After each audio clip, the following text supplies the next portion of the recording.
Hello students, welcome to study for civil services. 4 June 2020 का current affairs का ये lecture आप लोग देख रहे हैं। जैसा कि सिविल सर्विसेज में हम लोग को जीएस पेपर 1 2 3 4 देखने को मिलता है, तो उसी के हिसाब से हम लोग न्यूज को भी यहां पर कवर करते हैं। सबसे पहले पेपर 1 से रिलेटेड जितने भी टॉपिक्स आए हैं उनको हम लोग डिस्कस करेंगे, देन हम लोग पेपर 2 की न्यूज को कवर करेंगे, then we will move on to paper 3। So guys, paper 1 की पहली न्यूज में साइक्लोन निसर्ग की बात हो रही है। तो देखो, इसके बारे में आप लोग को जानकारी ऑलरेडी है ही, आई नो काफी सारे लोगों को पता होगा कि ये साइक्लोन आया है और ये महाराष्ट्र में, नदन महाराष्ट्र और सदर्न गुजरात में हम लोग को ये साइक्लोन, सीवियर साइक्लोन जो है वो थोड़ा सा देखने को मिल रहा है। ये अरेबियन सी में, हालांकि गाइस साइक्लोन जो होते हैं वो इतने ज्यादा स्ट्रांग नहीं होते हैं as compared to Bay of Bengal, क्योंकि बे ऑफ बंगाल का टेम्परेचर थोड़ा सा हम लोग को ज्यादा देखने को मिलता है as compared to Arabian Sea. But अभी ये वाला जो साइक्लोन है ये थोड़ा सा सीवियर इसलिए बताया जा रहा है साइक्लोन निसर्ग, क्योंकि यहां पर नॉर्मल लेवल से टेम्परेचर थोड़ा सा हाई हुआ है, राइट। और बे ऑफ बंगाल में आपको पता होगा कुछ समय पहले हम लोग को अम्फान देखने को मिला था, इसके बारे में भी मैंने आप लोग को पढ़ाया था। तो हालांकि अम्फान से ये थोड़ा सा वीक है और वीक होने के कारण मैंने आप लोग को ऑलरेडी बता दिए हैं, क्योंकि ये अरेबियन सी में हम लोग को ये साइक्लोन निसर्ग देखने को मिल रहा है। हमारी कंट्री के वेस्ट कोस्ट में जो है ये साइक्लोन अभी एट प्रेजेंट नजर आ रहा है और इसका जो नाम दिया गया है ये बांग्लादेश के द्वारा दिया गया है। और इस प्रकार की साइक्लोन से रिलेटेड स्टैटिक इंफॉर्मेशन भी आपको पता होनी चाहिए, जैसे कि अभी अम्फान साइक्लोन आया था तो ये एक सुपर साइक्लोनिक स्टॉर्म था जिसकी स्पीड करीब 222 किलोमीटर प्रति घंटे की रफ्तार से ज्यादा हम लोग को देखने को मिलती है। तो ऐसे जो साइक्लोन होते हैं उसको सुपर वो साइक्लोन स्टॉर्म कहा जाता है। फिर वेरी सीवियर साइक्लोन स्टॉर्म जो होते हैं उनकी स्पीड क्या होती है, तो इस प्रकार से ये स्टैटिक जनरल इंफॉर्मेशन भी आपको पता होनी चाहिए। और देखिए, मैंने आप लोगों से कई बार कहा है कि साइक्लोन की एक लिस्ट बना के चलो, क्योंकि 2019 में काफी सारे साइक्लोन्स आए थे, अगेन 2020 में स्टार्टिंग से ही हम लोग को काफी सारे साइक्लोन्स देखने को मिल रहा है, राइट। तो एक लिस्ट बना के रखो कि कौन सा साइक्लोन कहां पर आया है, कहां से ये उत्पन्न हुआ है, राइट, और किस किस एरिया पर इसने हिट किया है। तो ये वाली एटलीस्ट ये सब चीजें आपको पता होनी चाहिए। और उस साइक्लोन की क्या अलग से खासियत है, जैसे कि अम्फान की हमने खासियत देखी, काफी सीवियर ये सुपर साइक्लोन स्टॉर्म हम लोग को देखने को मिला था ना। तो ऐसे एक नोट्स बना के रखो। और अगर साइक्लोन की आपको लिस्ट चाहिए तो हमारा main channel study for civil services है, इस पर जाकर आप जो है वो एक वीडियो ढूंढ सकते हैं जहां पर साइक्लोन की पूरी लिस्ट जो है वो प्रोवाइड करके रखी हुई है हम लोगों ने। इसके अलावा साइक्लोन के बारे में आप लोग को एनसीईआरटी से पढ़ना है, हमारे पास वीडियोस भी अवेलेबल हैं साइक्लोन के study for civil services main channel पे, तो इसको भी आप देख सकते हैं। साथ ही साथ एक एडवांस बुक है ज्योग्राफी की जिसका नाम है जी.सी. लियोंग, उसको भी आप रेफर करिए। उसमें आपको क्या करना है, साइक्लोन वाले चैप्टर को अच्छे से पढ़ लेना, क्योंकि इस बार इतने सारे साइक्लोन से रिलेटेड टॉपिक्स आए हैं कि इस बार एग्जामिनेशन में साइक्लोन्स के बारे में आपसे पूछे जाने की काफी ज्यादा उम्मीद बताई जा रही है, राइट। तो उसको थोड़ा सा ध्यान में रखो आप, ठीक है। तो ये हो गई बात साइक्लोन निसर्ग के बारे में, इतनी चीज आपको पता होनी चाहिए इसके बारे में अभी। और चंगपा कम्युनिटी की बात हो रही है। If I am not wrong guys कि 2014 में चंगपा कम्युनिटी के बारे में क्वेश्चन आया था सिविल सर्विसेज यूपीएससी प्रीलिम्स के अंदर। तो देखो, फिर से आ सकता है, आपसे डायरेक्टली पूछा जा सकता है कि चंगपा समुदाय, चंगपा कम्युनिटी कहां की है। याद रखिएगा, लद्दाख की ये कम्युनिटी हम लोग को देखने को मिलती है। इनके बारे में थोड़ी सी जनरल जानकारी हम लोग लेंगे, जैसे कि ये चरवाहे हैं, ये पेस्टोरलिस्ट हम लोग को देखने को मिलते हैं, जो कि याक और गोड्स, जो भेड़ बकरी जो होते हैं ना, याक्स वगैरह जो होते हैं लद्दाख के अंदर, तो उसको घुमाते हैं ये लोग, उसका पालन करते हैं, ठीक है। और इनमें से काफी सारे लोग आज भी नोमैडिक हैं। नोमैडिक का मतलब क्या होता है, ऐसे लोग जिन लोग का कोई फिक्स्ड सेटलमेंट नहीं है, जो एक जगह पर सेटल नहीं है, जो कि घूमते रहते हैं अपने भेड़ बकरियों के साथ, ठीक है। तो ये इनको जो है स्पेसिफिक नाम से जाना जाता है जिसका नाम है फाल्पा। फाल्पा, तो फाल्पा इसको कहा जाता है। आप स्पेलिंग थोड़ी सी देख लो, आप PHALPA, क्योंकि प्रोनाउंसिएशन कभी कभी कुछ अलग हो सकता है, ठीक है। तो ये फाल्पा आप लोग को थोड़ा सा याद रखना है। इस प्रकार से भी क्वेश्चन पूछे जा सकते हैं कि फाल्पा क्या है, तो यू शुड नो कि ये चंगपा कम्युनिटी के ही मेंबर्स हम लोग को देखने को मिलते हैं, दोज हु आर नोमैडिक, जो लोग नोमैडिक हैं, जो जिनका कोई फिक्स्ड सेटलमेंट नहीं है, ठीक है। तो इसकी एक जनरल जानकारी जो है वो आप लोग को रखनी है। इसके अलावा ये कहां से कहां तक घूमते हैं, तो हैंडले वैली। अब देखो, एक क्वेश्चन ये भी बन सकता है हैंडले वैली कहां पर है, तो यू शुड नो कि ये लद्दाख के अंदर। आप देख रहे हो कितने सारे क्वेश्चन जो है वो इस प्रकार से एक ही टॉपिक से बनते जा रहे हैं। तो इस तरीके से आप लोग को जो है वो सिविल सर्विसेज के लिए पढ़ाई करनी है। तो ये हैंडले वैली से लेकर लाटो या लाटू जो है वो एक गांव हम लोग को देखने को मिलता है, तो वहां पर ये जाते हैं अपने भेड़ों को लेकर, ठीक है। इस बीच में घूमते हैं ये। इसके अलावा ये एक भाषा भी बोलते हैं और इनकी भाषा जो है वो है चांगखट। चांगखट इनकी भाषा जो है वो कही जाती है। तो याद रखिएगा, चांगखट इनकी भाषा है चांगपा। चांगपा कम्युनिटी की भाषा हम लोग को चांगखट देखने को मिल रही है और ये तिब्बतियन बुद्धिज्म को फॉलो करते हैं। तो बस ये बेसिक चीज आप लोग को इनके बारे में पता होनी चाहिए। और अभी ये टॉपिक न्यूज में क्यों आया, क्योंकि अभी काफी सारे जो पश्मीना जो गोड्स हैं उनकी मृत्यु हो रही है। देखो पश्मीना शॉल और पश्मीना पश्मीना गोड, इससे रिलेटेड भी क्वेश्चन आ चुके हैं कई बार, दोबारा से पूछे जा सकते हैं, तो हम लोग इसके बारे में भी अभी चर्चा करेंगे। बट अभी इनकी मौतें क्यों हो रही हैं तो उसके बारे में भी जान लो। तो गाइज ये जो गोड्स हैं जिस जगह पर ये ग्रेज करती हैं, जिस जगह पर चरती हैं, यानी कि जिस जगह पर उनकी मतलब उनका खाना होता है, घास होती है जहां पर ये गोड्स चरते हैं, तो वो वाला जो एरिया है अभी चाइनीज ने कैप्चर कर लिया। आपको पता होगा गाइस, मैंने आपको कुछ दिनों पहले भी पढ़ा है कि हम लोग को देखने को मिला था कि लद्दाख और सिक्किम के अंदर चाइनीज का प्रेजेंस अभी बहुत ज्यादा नजर आ रहा है। तो उसी के चलते यहां पर 2 एकड़ तक की लगभग जमीन जो है वो चाइनीज आर्मी ने एट प्रेजेंट जो है वो वहां पर कैप्चर कर ली, और वहां पर एक विवाद हम लोग को देखने को मिल रहा है।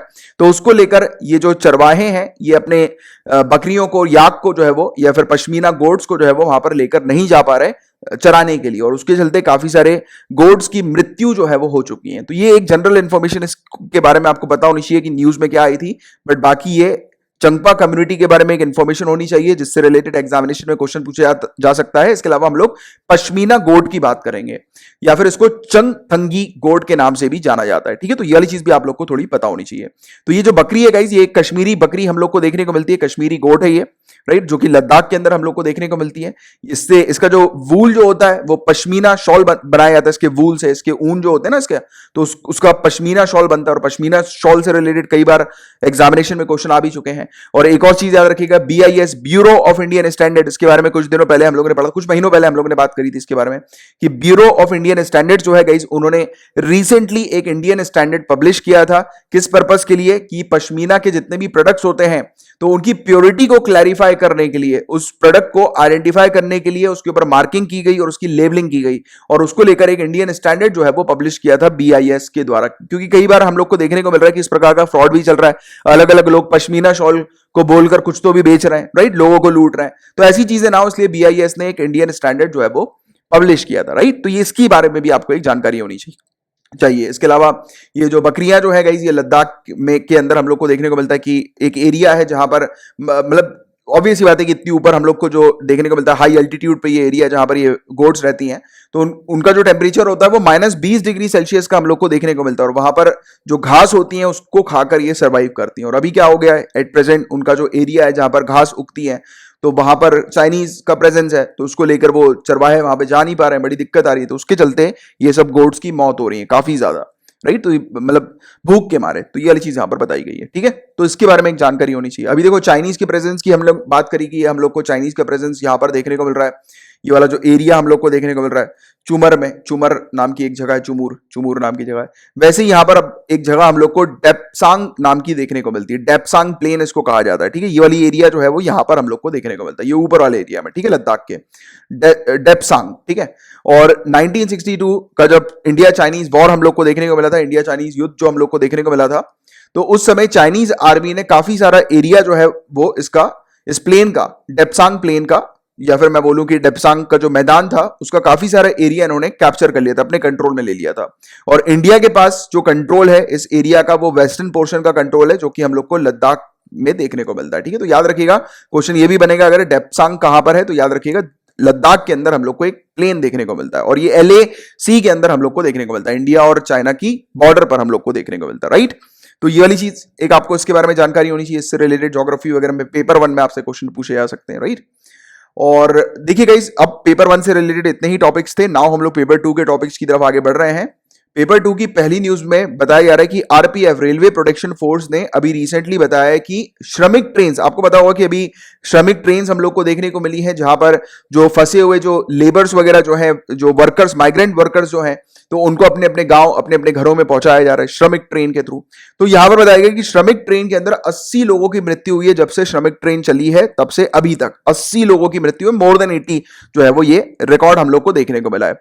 और काफी सारी मीडिया वगैरह जो है गाइस, उन्होंने ये बताया कि जो पैसेंजर्स की जो मौत हुई है इस ट्रेन के अंदर, वो गर्मी के कारण, भूख के कारण और एग्जॉशन के कारण हुई है, यानी कि सफोकेशन वगैरह के कारण हो गई है। तो ये चीज जो है वो काफी सारी मीडिया के द्वारा बताई गई। बट यहाँ पर Indian railways ministry of railway जो है गाइस, उन्होंने ये चीज क्लियर करी है कि यहाँ पर जो पेशेंट जो आए थे इस ट्रेन के अंदर बैठने वाले, तो वो क्रॉनिक डिजीज के पेशेंट थे। उनमें से कई सारे लोग बूढ़े वगैरह भी थे, बुजुर्ग लोग थे, राइट। तो उसके चलते उनकी मौत हुई है, ठीक है। तो इसमें जो मौत को जो रिलेट किया जा रहा है हंगर से, एग्जॉशन से, हीट से, तो वो मिनिस्ट्री ऑफ रेलवेज ने गलत बताया। उन्होंने बोला कि काफी सारी मीडिया जो है वो इस प्रकार की गलत इंफॉर्मेशन रिलीज कर रही है, ऐसा नहीं है।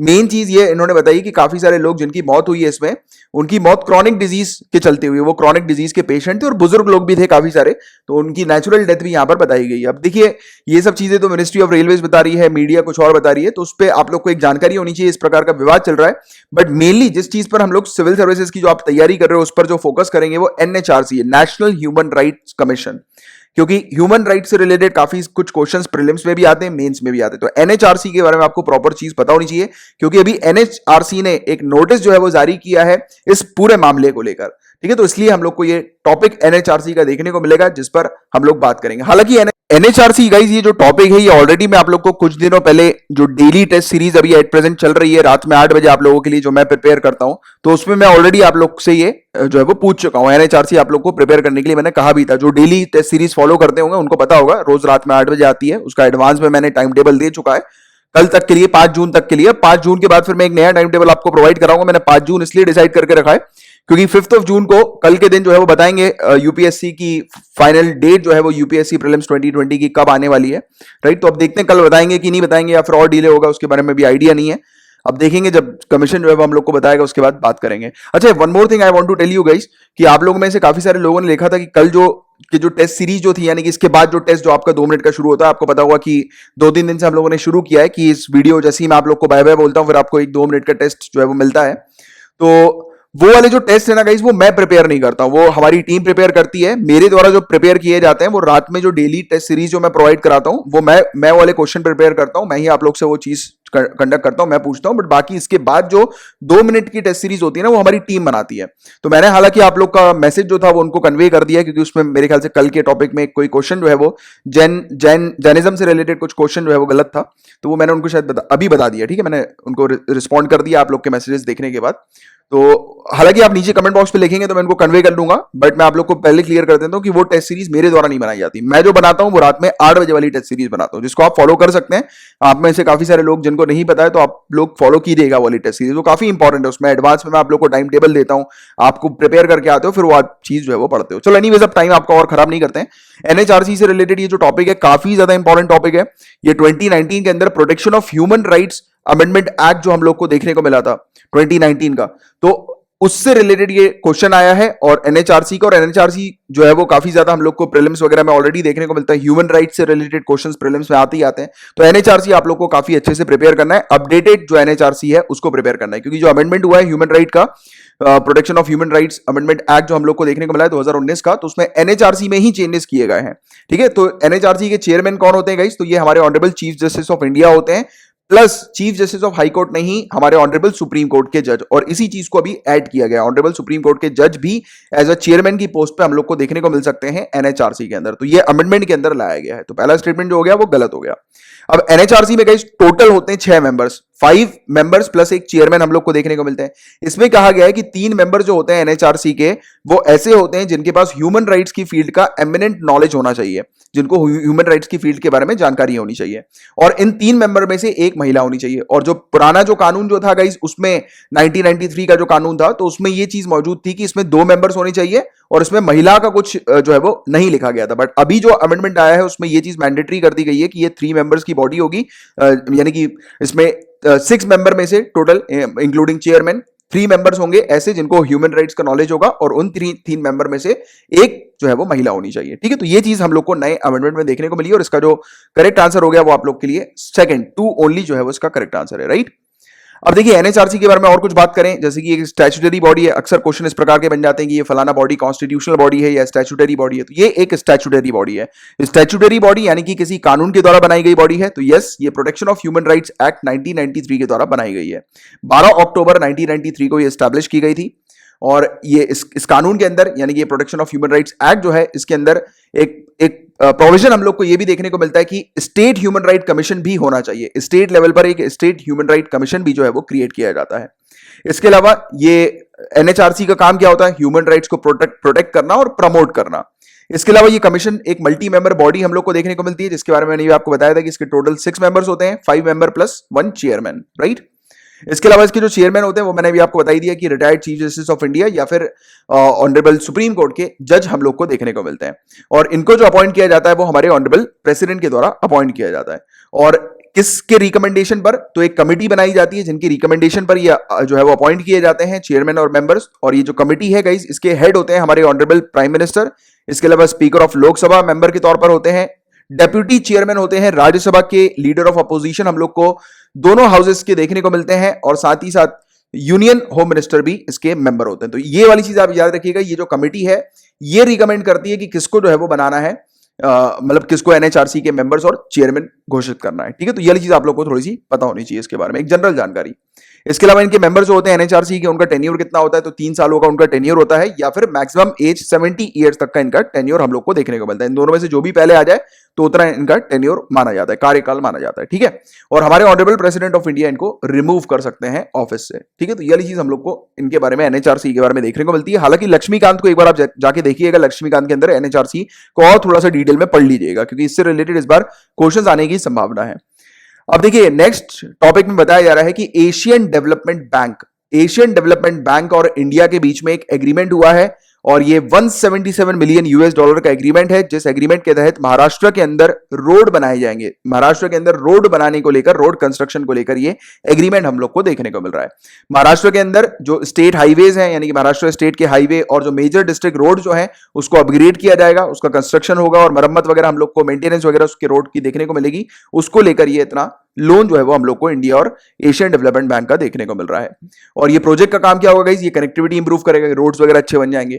इसके अलावा रूरल एरियाज, गांव क्षेत्र और शहरी क्षेत्रों के बीच में एक अच्छी कनेक्टिविटी डेवलप करेगा, और रूरल एरियाज भी डेवलप होंगे इसके कारण, रोड्स वगैरह बनेंगे। तो ठीक है, तो ये इसकी कुछ बेसिक चीज आपको इसके बारे में जानकारी लेनी है। बट मेन जो चीज आपसे सिविल सर्विसेज में पूछी जा सकती है, इसके बारे में एक जानकारी रखो, न्यूज में आया था, ये भी आ सकता है, इंपॉर्टेंट है। बट बाकी मेन जो इंपॉर्टेंट है वो एशियन डेवलपमेंट बैंक है। एडीबी के बारे में हम लोग थोड़ी बात करेंगे। ये रीजनल डेवलपमेंट बैंक है, नाम से समझ में आ रहा है कि एक रीजन को डेवलप करने का ये बैंक है, राइट। ये बैंक किसके लिए काम करता है? रीजन के डेवलपमेंट के लिए। कौन से रीजन की बात हो रही है? एशिया की बात हो रही है, क्योंकि एशिया का बैंक है, एशियन डेवलपमेंट बैंक, नाम से समझ में आ रहा है हालांकि कि एशिया को डेवलप करने का ये बैंक है, ठीक है।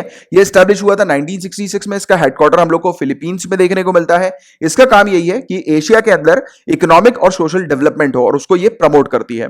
इसके अगर सिद्धांत की बात करें, मोटो की बात करेंगे, तो एशिया और पैसिफिक रीजन पर ये टारगेट करती है कि वो वहां पर जो है वो प्रोडक्टिविटी हो, वो डेवलपमेंट हो, और उस एरिया पर एक्सट्रीम पॉवर्टी जो है, यानी कि अत्यधिक गरीबी, वो इरेडिकेट हो जाए, निपट जाए, यानी कि खत्म हो जाए। तो इस पर इसका मेजर फोकस, मेजर टारगेट हम लोग को एडीबी का देखने को मिलता है।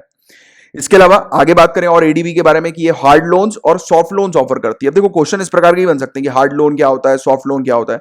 तो सॉफ्ट लोन का मतलब पहले ये जान लो, हार्ड लोन का फिर बाद में समझ में आ जाएगा आप लोगों को।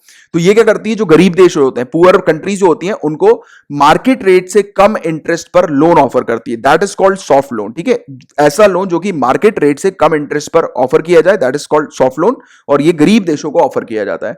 और जो मिडिल इनकम कंट्रीज जो होती हैं एशिया के अंदर, उनको हार्ड लोन्स दिए जाते हैं, यानी कि कमर्शियल टर्म्स पर उनको लोन जो है वो ऑफर कर दिया जाता है। तो ये इसके हार्ड लोन और सॉफ्ट लोन का डिफरेंस है। और Asian development bank middle income countries को हार्ड लोन देती है और पुअर कंट्रीज को सॉफ्ट लोन देती है, ठीक है, एशिया रीजन की।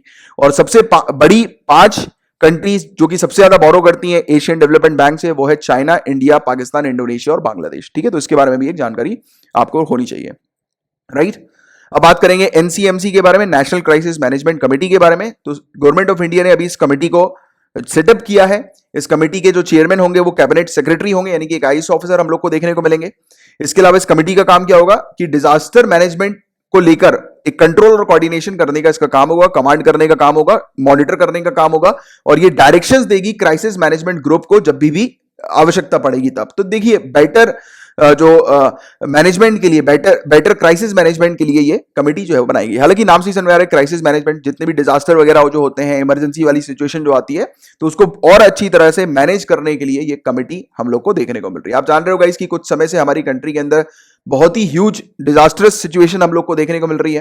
डिजास्टर्स हम लोग को देखने को मिल रहे हैं, जैसे कि अगर हम लोग अम्फान साइक्लोन की बात करें, अभी निसर्ग साइक्लोन हम लोग को देखने को मिल रहा है, कोरोना वायरस क्राइसिस ऑलरेडी चल ही रहा है, और इस प्रकार की चीजें। पिछले साल की बात करें तो बाढ़ भी हम लोग को कर्नाटका में देखने को मिली थी, बिहार के अंदर देखने को मिली थी, और भी काफी सारे लोकेशंस में। तो ये बड़ी स्थिति जो है वो पिछले 1-2 सालों से बहुत खराब होती आ रही है इंडिया की। तो बेटर डिजास्टर मैनेजमेंट के लिए ये कमिटी हम लोग को देखने को मिल रही है, ठीक है। तो ये इसके बारे में एक जानकारी आप लोग को जनरल रखनी है। अब देखिएगा, इस सरकार जो है उसने लॉन्च करी है 3 ऐसी स्कीम, 3 इंसेंटिव स्कीम्स, जिसके चलते हमारी कंट्री के अंदर इलेक्ट्रॉनिक्स मैन्युफैक्चरिंग जो है वो मास स्केल में या फिर लार्ज स्केल में हम लोग को देखने को मिलेगी। तो इलेक्ट्रॉनिक्स को हमारी कंट्री के अंदर बहुत ह्यूज तरीके से मैन्युफैक्चर करने के लिए ये 3 स्कीम जो है वो लाई गई है। 48,000 करोड़ रुपए का आउटले इन 3 स्कीम्स का हम लोग को देखने को मिल रहा है। जो आत्मनिर्भर भारत है गाइस, हमने अभी कुछ दिनों पहले इसके बारे में बात करी थी, तो उसी से मिलता हुआ ये स्कीम हम लोग को देखने को मिली, यानी कि आत्मनिर्भर भारत वाली स्कीम है। इसमें टारगेट ये किया जा रहा है कि हमारी कंट्री के अंदर जो मैन्युफैक्चरिंग जो है वो ज्यादा से ज्यादा बढ़े, ज्यादा से ज्यादा हमारी कंट्री के अंदर मैन्युफैक्चरिंग यूनिट जो है, एंटिटीज जो है वो डेवलप हो, और इलेक्ट्रॉनिक सेक्टर में हम लोग को ये सब देखने को मिले। क्योंकि देखो, इलेक्ट्रॉनिक्स पर इसलिए टारगेट भी किया जा रहा है क्योंकि एक फायदा ये भी हम लोग को देखने को मिल रहा है, हमारी कंट्री के अंदर आज की डेट में हम लोग सेकेंड लार्जेस्ट मोबाइल मैन्युफैक्चरर हैं, और इसके अंदर मोबाइल मैन्युफैक्चरिंग को लेकर भी हम लोग को देखने को मिल रहा है कि एक टारगेट रखा गया है, एक जो इंसेंटिव जो है वो प्रोडक्शन लिंक्ड इंसेंटिव हम लोग को देखने को मिल रहा है कि अगले 5 सालों के अंदर हम लोग मोबाइल की मैन्युफैक्चरिंग करेंगे। इसको लेकर इनिशियली सरकार क्या कर रही है, 10 कंपनीज को इंसेंटिव प्रोवाइड कराएगी, 5 ग्लोबल लेवल की कंपनीज होंगी और 5 लोकल कंपनीज हम लोग को देखने को मिलेंगी, जिनको इंसेंटिव वगैरह जो है वो प्रोवाइड किए जाएंगे हमारी कंट्री के अंदर गुड्स को मैन्युफैक्चर वगैरह करने के लिए। तो इससे क्या होगा इस मेक इन इंडिया जो हमारा प्रोग्राम है ना, उसको भी इसके साथ आप लिंक करके मेंस में लिख सकते हो कि ये वाला जो इलेक्ट्रॉनिक मैन्युफैक्चरिंग के लिए जो इलेक्ट्रॉनिक इंसेंटिव स्कीम लाई गई है, ये मेक इन इंडिया प्रोग्राम को भी बूस्ट करेगी, क्योंकि इंडिया के अंदर ये मैन्युफैक्चरिंग यूनिट्स हम लोग को अब देखने को मिलेंगी, ठीक है। तो इस पर सरकार जो है वो टारगेट कर रही है। अब इस पर मेन टारगेट क्या है सरकार का, ये 5 सालों के पीरियड का इनका टारगेट है। 5 इयर्स के पीरियड में ये चाह रहे हैं कि 8 लाख करोड़ की वर्थ वैल्यू के इलेक्ट्रॉनिक्स प्रोडक्ट जो है वो हमारी कंट्री के अंदर मैन्युफैक्चर हो। तो ये इनका मेन टारगेट है, और इससे फायदा क्या होगा बताया जा रहा है, एस्टिमेशन ये है कि 10 लाख से ज्यादा लोगों को जॉब्स वगैरह जो है वो इसके चलते मिलेगी। तो एक तो है इसमें हम लोग को देखने को मिल रहा है, यहां पर एक चीज में मोबाइल मैन्युफैक्चरिंग के ऊपर टारगेट किया गया है। दूसरी चीज में हम लोग को देखने को मिल रहा है सेमी कंडक्टर्स और इलेक्ट्रॉनिक कंपोनेंट्स की मैन्युफैक्चरिंग के ऊपर टारगेट किया गया। आप देख सकते हो सेमी कंडक्टर इस प्रकार के होते हैं। आपने कभी वो बचपन में वीडियो गेम नहीं खेलते थे हम लोग, वीडियो गेम की कैसेट आपने खोल के देखी होगी, इस प्रकार की उसमें चिप लगी रहती है। या फिर अगर आप मोबाइल खोल के देखोगे, या फिर आपका मोबाइल टूटा होगा तो आपने देखा होगा इस प्रकार की ग्रीन कलर की चिप लगी रहती है, दैट इज कॉल्ड सेमीकंडक्टर्स। तो इसकी भी मैन्युफैक्चरिंग हमारी कंट्री के अंदर हो, तो उस पर भी सरकार ने टारगेट किया है। अब इसमें कैपिटल एक्सपेंडिचर पर 25% का फाइनेंशियल इंसेंटिव जो है वो सरकार प्रोवाइड कराएगी। अब देखो, इतना इसमें आपको डिटेल में जाने की जरूरत नहीं, आपको बस ऊपरी तौर से पता होना चाहिए कि ये स्कीम जो है वो किस चीज को लेकर टारगेट करेगी, जिससे कि आप मेंस एग्जामिनेशन में लिख पाओ। और प्रीलिम्स पॉइंट ऑफ व्यू से आप लोग को इसके बारे में बस बेसिक चीजें ही पूछी जाएंगी, ज्यादा डिटेल में जो है वो आपसे प्रीलिम्स में भी इससे रिलेटेड नहीं पूछा जाएगा। एक जनरल जानकारी आपको इसके बारे में होनी चाहिए, ठीक है। तो ये वाली चीज हम लोग को देखने को मिले। अब देखो, एक मोबाइल मैन्युफैक्चरिंग के ऊपर टारगेट किया हमने, दूसरा टारगेट किया किसके ऊपर, सेमीकंडक्टर्स के ऊपर, और तीसरा जो टारगेट किया है ये हम लोगों ने इलेक्ट्रॉनिक मैन्युफैक्चरिंग क्लस्टर का EMC 2.0 स्कीम के ऊपर हम लोगों ने टारगेट किया। ये मॉडिफाइड इलेक्ट्रॉनिक मैन्युफैक्चरिंग क्लस्टर की बात हो रही है। अब इसको मैं इजी तरीके से आपको समझाता हूं, तीसरी चीज में क्या बात हो रही है। तीसरी चीज में गाइस ये बात हो रही है कि हम लोग इस प्रकार की मतलब स्पेस जो है वो प्रोवाइड कराएं इलेक्ट्रॉनिक मैन्युफैक्चरिंग कंपनीज को, कि वो बस यहां पर आए और अपना काम शुरू कर दें, यानी कि प्लग एंड प्ले फैसिलिटीज हम लोग प्रोवाइड कराएं। यहां पर बताया जा रहा है कि हम लोग वर्ल्ड क्लास इंफ्रास्ट्रक्चर क्रिएट करेंगे, एक इस प्रकार का, यानी कि एक एरिया बनाने की बात की जा रही है, क्लस्टर बनाने की बात की जा रही है, जहां पर कंपनीज को सिर्फ आना है और आकर अपना काम शुरू कर देना है। मतलब सरकार पूरी अपनी तरफ से हर एक चीज प्रोवाइड कराएगी। जैसे कि फैक्ट्री के अंदर क्या होता है, फैक्ट्री के अंदर मशीन्स होती हैं, इलेक्ट्रॉनिक प्रोडक्ट्स को बनाने के लिए जिन जिन चीजों की आवश्यकता होती है वो सब चीज जो है वो सरकार प्रोवाइड करा देगी। एक ऐसा इंफ्रास्ट्रक्चर बिल्ड करके देगी कि बस सिर्फ वहां पर कंपनी आए, एंटरप्रेन्योर आए, वर्कर्स आए और अपना काम जो है वो शुरू कर दें। तो प्लग एंड प्ले फैसिलिटी की भी यहां पर बात हो रही है, रेडी बिल्ड फैक्ट्री की यहां पर बात हो रही है, ठीक है। और कॉमन फैसिलिटीज जिसकी भी आवश्यकता होती है फैक्ट्रीज वगैरह को या फिर मैन्युफैक्चरिंग यूनिट्स वगैरह को, तो वो सब चीज यहां पर हम लोग को क्लस्टर में देखने को मिलेगा। तो ये 3 मेन स्कीम्स हम लोग को इस प्रकार की देखने को मिल रही है, जिसके चलते हमारी कंट्री के अंदर इलेक्ट्रॉनिक मैन्युफैक्चरिंग को बूस्ट करने की बात हो रही है, बढ़ावा देने की बात हो रही है। Got it. तो ये था इसके बारे में। तो इस बात करेंगे नेशनल प्रोडक्टिविटी काउंसिल के बारे में। तो देखो, ministry of commerce and industry ने 1958 में इसको एस्टैब्लिश किया था। इसका काम क्या है? इंडिया के अंदर प्रोडक्टिविटी कल्चर को प्रमोट करना। ये प्रोडक्टिविटी कल्चर क्या होता है कि इंडिया के अंदर प्रोडक्शन का कल्चर बिल्डअप होना और उसको प्रमोट करने पर काम करती है। मैन्युफैक्चरिंग इंडिया के अंदर हो, उस पर ये काम करती है।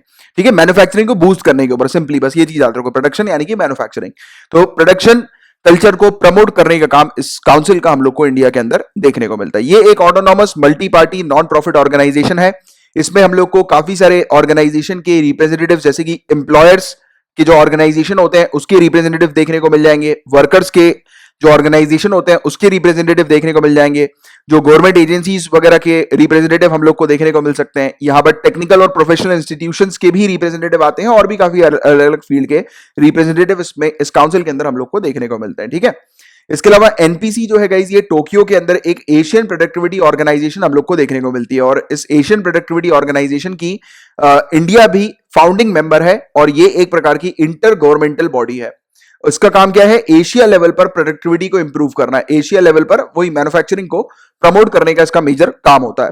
और इसी की मीटिंग में ही जो है ये फैसला निकल के आया था कि हर एक कंट्री जो है वो एनपीसी, नेशनल प्रोडक्टिविटी काउंसिल जो है वो डेवलप करे और अपनी कंट्री के अंदर प्रोडक्टिविटी के कल्चर को बूस्ट करने का काम करे। तो इसी के लिए हम लोग को एनपीसी इंडिया के अंदर देखने को मिलती है और क्योंकि इसकी जो फादर है या मदर बॉडी जो है वो एशियन प्रोडक्टिविटी ऑर्गेनाइजेशन हम लोग को देखने को मिलती है। तो ये वाली एक क्लियरिटी आप रखो।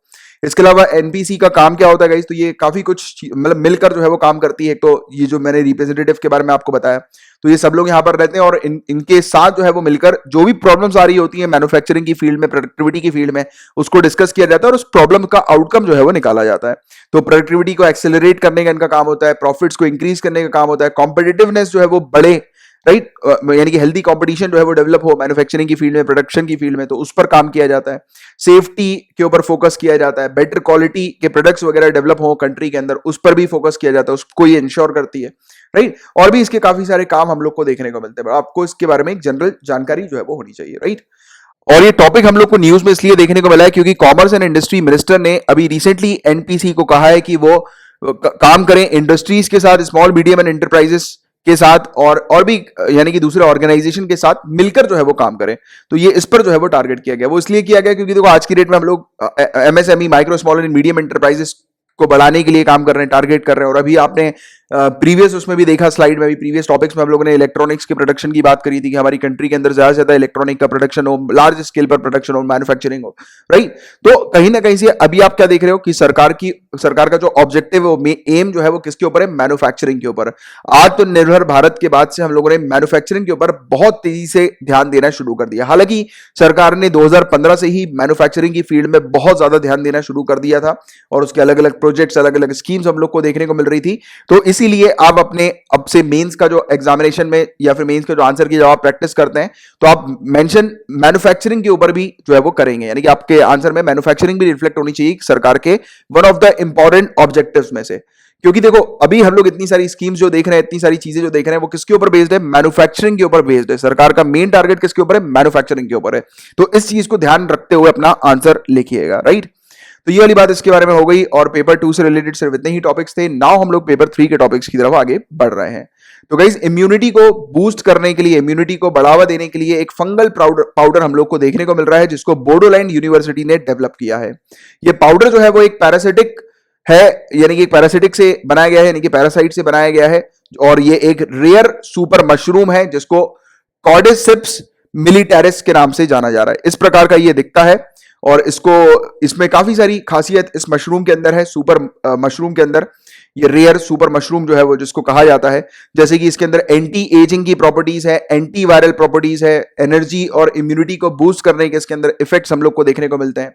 तो आपको पता होगा इसकी आज की डेट में कोरोना वायरस से लड़ने के लिए टारगेट किसके ऊपर किया जा रहा है? इस प्रकार की चीजों के ऊपर किया जा रहा है, जैसे कि गिलोय का जूस हो गया, वो भी कहा जाता है गिलोय का जूस पियो, अश्वगंधा पियो, राइट। ये सब चीजें बॉडी की इम्यूनिटी को बूस्ट करती हैं। तो कोरोना वायरस के आने से कम लोग बाग जो है वो इस तरफ ज्यादा ध्यान दे रहे हैं आज की डेट में। जंक फूड, कई सारे लोग हैं उनके दिमाग में अब ये सब चल रहा है कि भाई यार फालतू का खाना ना खाएं, जंक फूड ना खाएं, अच्छी चीजों को खाएं, क्योंकि लोगों ने अपनी बॉडी के अंदर जंक फूड डाल डालकर बॉडी सड़ा दी है। और आज की डेट में अब कोरोना वायरस के बाद कुछ चीज हम लोग को इस प्रकार की देखने को मिल रही है। तो कहीं ना कहीं कोरोना वायरस का आप कह सकते हो एक पॉजिटिव इफेक्ट है, लोगों के बिहेवियर थोड़े बहुत अभी चेंज होते हुए नजर आ रहे हैं, ठीक है। और ये चीज भी अभी हम लोग को देखने को मिल रही है कि मतलब अलग अलग जगह रिसर्च भी हो रही है, टारगेट किया जा रहा है कि अलग अलग चीजों के ऊपर कि इस प्रकार की चीज बनाई जाए जिससे कि लोगों की इम्यूनिटी बूस्ट हो और लोग की हेल्थ बने बेसिकली, है ना।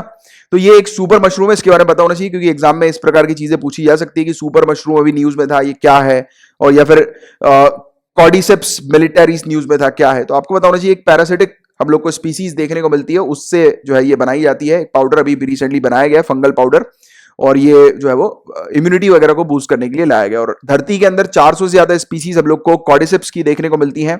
ये फंगस पैरासाइट है एक प्रकार का, जो कि इंसेक्ट्स को खाता है और दूसरी फंगाई को खाता है, यानी कि उनके ऊपर इसका जीवन डिपेंडेंट होता है, और इसको सुपर मशरूम जो है वो कहा जाता है। और पूरे मतलब धरती के ऊपर नदन हेमिस्फीयर पर ये पूरी जगह पर फैला हुआ है, ठीक है, कॉर्डिसेप्स, और काफी अच्छा होता है ये, और इसका एक पाउडर हम लोग को देखने को मिल रहा है, ठीक है। इसके अलावा A3i, अब क्वेश्चन ये आ सकता है कि A3i अभी न्यूज में था, क्या है ये। तो आपको पता होना चाहिए कि कोरोना वायरस का ये एक प्रकार का टाइप है। टोटल देखो गाइस, पूरे दुनिया भर में 11 प्रकार के अभी तक सार्स कॉव 2 टाइप्स हम लोग को देखने को मिलते हैं अभी तक, यानी कि कोरोना वायरस के टोटल 11 हम लोग को टाइप्स देखने को मिलते हैं, जिनमें से एक जो है ये A3i हम लोग को देखने को मिल रहा है। और ये दूसरा सबसे ज्यादा कोरोना वायरस का, यानी कि इंडिया के अंदर दूसरा सबसे ज्यादा फैलने वाला कोरोना वायरस हम लोग को देखने को मिल रहा है, यानी कि सबसे ज्यादा दूसरे नंबर पर जो कोरोना वायरस फैल रहा है, कोरोना वायरस का जो टाइप है वो A3i है, ठीक है, जिसको साइंटिस्ट जो है अलग अलग CSIR की लैब्स के, तो उन्होंने इसको आइडेंटिफाई किया हुआ है। और सबसे ज्यादा जो कोरोना वायरस जो हम लोग को देखने को मिलता है, जो फैलता है, तो वो है A2A। तो देखो क्वेश्चन ये आ सकता है A2A क्या है या A3i क्या है, तो यू शुड नो कि ये कोरोना वायरस का ही एक टाइप है। सिंपल सी बात ये याद रखना, ये प्रीलिम्स में आपसे इस प्रकार की चीजें पूछी जा सकती है, ठीक है। और पूरी दुनिया भर में टोटल 11 मतलब टाइप्स हम लोग को देखने को मिलते हैं कोरोना वायरस के, और एटलीस्ट 6 ये जो टाइप्स हैं ये इंडिया के अंदर हम लोग को देखने को मिलते हैं। सार्स कॉव 2 जो है ये, इसके 6 टाइप्स हम लोग को इंडिया के अंदर नजर आते हैं, देखने को मिलते हैं, राइट। अब नेक्स्ट टॉपिक की बात करेंगे तो एनसीआरए का फुल फॉर्म क्या है, national centre for radio astrophysics. तो ये Tata institute of fundamental research Pune में हम लोग को देखने को मिलता है। तो इनके जो साइंटिस्ट हैं गाइस, इन्होंने सोलर स्मोकिंग गन्स जो है वो डिस्कवर की है। इसका मतलब इन्होंने ये डिस्कवर किया कि सूर्य के अंदर से कुछ मैग्नेटिक एक्सप्लोजन हो रहे हैं, बट वो काफी कम मात्रा के छोटे हम लोग को मैग्नेटिक एक्सप्लोजन सूर्य में देखने को मिल रहे हैं, यानी कि सूर्य के अंदर एक प्रकार का विस्फोट हो रहा है, ठीक है, आप ये कह सकते हो। और ये जो डेटा कलेक्ट किया गया है ये MWA Murchison wide field array radio telescope से किया गया है। और ये काफी छोटे मैग्नेटिक एक्सप्लोजन जो सन के अंदर हो रहे हैं, इसको नैनो फ्लेयर्स कहा जा रहा है। और नैनो फ्लेयर्स ये जो टर्म है गाइस, ये अमेरिकन सोलर एस्ट्रोफिजिसिस्ट यूजेन पार्कर के द्वारा जो है वो रेफर किया गया, ये वाला टर्म, ठीक है। तो ये वाली चीज आपको पता होनी चाहिए। इसके अलावा रिसर्चर्स का कहना है कि जो ये विस्फोट हो रहे हैं सूर्य में, और ये बेसिकली सूर्य के कोरोना को काफी ज्यादा हीट कर सकते हैं, ये मान रहे हैं रिसर्चर्स, उनकी बिलीफ इस प्रकार की हम लोग को देखने को मिल रही है। और सूर्य का कोरोना क्या है गाइस, तो सूर्य का कोरोना आप ये डायग्राम में देखो, फिगर में देखो, देखो इस प्रकार के कुछ विस्फोट हम लोग को देखने को मिल रहा है सूर्य में। और कोरोना जो है ये आप देख सकते हो, ये आपको यहां पर कोरोना दिखाई दे रहा है इस तरफ, ठीक है, ये कोरोना आपको दिखाई दे रहा है। अब सूर्य के ऊपर नहीं है कोरोना कहीं पर भी, सूर्य के एटमॉस्फेयर में। That is the thing you need to remember. Sun के जैसे ये सन है, अब सन का सरफेस क्या होता है गाइस, ये लाइन जो आपको ये लाइन बॉर्डर जो देखने को मिल रही है, ये है, मान के चलो एक सरफेस होता है ये सन का, ठीक है, बट ये सरफेस के बाहर है, ये एटमॉस्फेयर में है, ठीक है। तो ये चीज आपको याद रखनी है। ये सन का जो आउटर मोस्ट पार्ट हम लोग को देखने को मिलता है सन के एटमॉस्फेयर का, उसको सन का कोरोना कहा जाता है। अब सन का कोरोना सन में नहीं है, कई सारे लोगों को लगता है कि सूर्य में के अंदर या फिर सूर्य के सरफेस के ऊपर ये कोरोना है, नहीं, सूर्य के एटमॉस्फेयर में, सूर्य के बाहर हम लोग को कोरोना देखने को मिलता है। ये चीज अच्छे से क्लियर रखो, क्योंकि देखो धरती का एटमॉस्फेयर कोई धरती के ऊपर तो नहीं है, धरती के सरफेस में तो नहीं है, धरती का एटमॉस्फेयर हम लोग को धरती के ऊपरी शील्ड, उसकी फील्ड मतलब जो शील्ड होती है ना धरती की, उसमें हम लोग को देखने को मिलता है। ऐसा तो नहीं है कि धरती जो है उसका जो क्रस्ट जो है उसमें हम लोग को देखने को मिल रहा है एटमॉस्फेयर, नहीं ना, उसके ऊपर नजर आता है एटमॉस्फेयर। तो वैसे ये जो पूरा एटमॉस्फेयर जो होता है इसके बाहर आउटर आप कह सकते हो कि एरिया जो है उसको हम लोग कह सकते हैं ये एटमॉस्फेयर होता है, इसके बाहर का, उससे अटैच नहीं होता। तो वैसे ही कोरोना जो है सूर्य का, वो सूर्य के एटमॉस्फेयर का आउटर मोस्ट पार्ट जो है वो कहा जाता है, राइट। और ये हम लोग को एक्चुअली में दिखाई नहीं देता, क्योंकि सूर्य से इतनी ज्यादा ब्राइट लाइट आती है जिसके चलते हम लोग इसको क्लियरली देख नहीं पाते हैं। अगर हम लोग को इसको देखना है तो उसके लिए हम लोग को कुछ स्पेशल इंस्ट्रूमेंट्स की आवश्यकता पड़ती है। बट हाँ, कोरोना कब दिखाई दे सकता है, जब सोलार एक्लिप्स होता है, जब सूर्य ग्रहण हम लोग को पूरी तरह से देखने को मिलता है तो उस समय कोरोना दिखाई दे सकता है। क्वेश्चन ये आपसे पूछा जा सकता है कि कोरोना कब दिखाई दे सकता है, तो याद रखिएगा कोरोना सूर्य एक्लिप्स जब होता है पूरी तरह से तब दिखाई देता है। आप देखो यहाँ पे कोरोना वायरस की बात नहीं हो रही है, कोरोना जो है ये सूर्य का ही एक पार्ट हम लोग को देखने को मिलता है, ठीक है। तो ये वाली चीज आपको पता होनी चाहिए। हालांकि पता हो गया आप लोग को, बट अभी कोई लोग मजाक वजाक कर देंगे सर कोरोना वायरस चल रहा है और आप ये क्या पढ़ा रहे हो, कोरोना कोरोना सूर्य का कोरोना है ये, ठीक है, वायरस वाला कोरोना नहीं है। अब देखो ये बहुत इंपॉर्टेंट चीज है, मतलब जो सूर्य का जो सरफेस है उससे 100 गुना ज्यादा गर्म ये होता है कोरोना। अब आप देखो मैंने भी आपको क्या बताया, कोरोना जो है वो बाहर है और सूर्य जो है ये हम लोग को सूर्य देखने को मिलता है, बट क्या कहा जा रहा है, सूर्य के सरफेस से 100 गुना ज्यादा गर्म कोरोना होता है, यानी कि सूर्य के बाहर वाला एरिया सूर्य के एक्चुअली एरिया से गर्म है।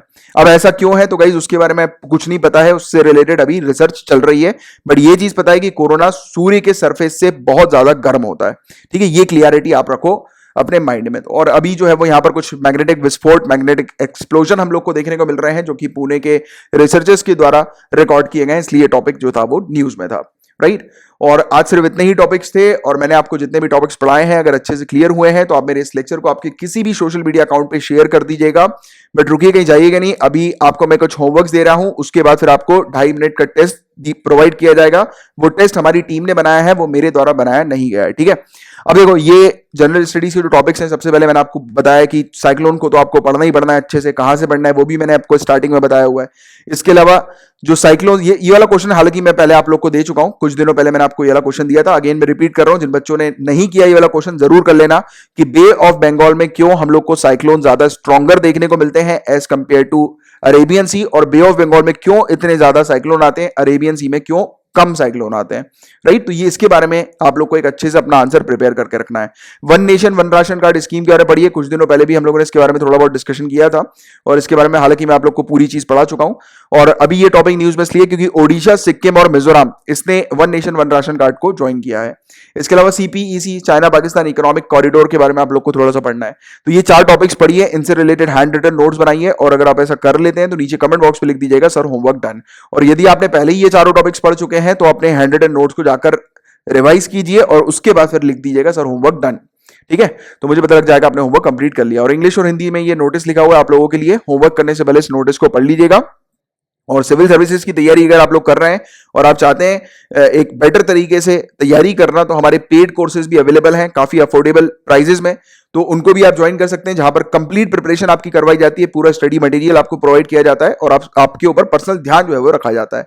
तो इन नंबर पर कांटेक्ट करके आप पेड कोर्सेज को ज्वाइन कर सकते हैं। और अगर आपको सिर्फ करंट अफेयर्स की पीडीएफ चाहिए, क्योंकि ये वाली जो पीडीएफ होती है ये सिर्फ पेड कोर्सेज में प्रोवाइड की जाती है, बट अगर आपको जो फुल फ्लेज पेड कोर्स है उसको ज्वाइन नहीं करना है, अलग से जो है वो सिर्फ करंट अफेयर्स की पीडीएफ का पेड कोर्स ज्वाइन करना है, तो उसको भी आप ज्वाइन कर सकते हैं, वो भी अवेलेबल है। और उसके लिए आप इन नंबर पर कांटेक्ट कर सकते हैं व्हाट्सएप, टेलीग्राम या कॉल करके। और टेलीग्राम की एप्लीकेशन पर जाकर इन यूजर नेम को आप सर्च करेंगे तो आपको हमारा फ्री टेलीग्राम ग्रुप मिल जाएगा, जहां पर हम लोग आपको फ्री में स्टडी मटेरियल्स प्रोवाइड कराते हैं एंड लेक्चर्स की नोटिफिकेशन अपडेट्स भी आपको वहीं पर मिल जाती है। तो चलिए गाइस, फिर अब मिलते हैं हम लोग कल, तब तक के लिए bye bye, take care, have a great day ahead, tata. और अभी जो टेस्ट शुरू होगा उसका स्कोर नीचे कमेंट बॉक्स पर लिखकर बताइएगा कि आपके कितने आंसर सही हुए हैं, ठीक है।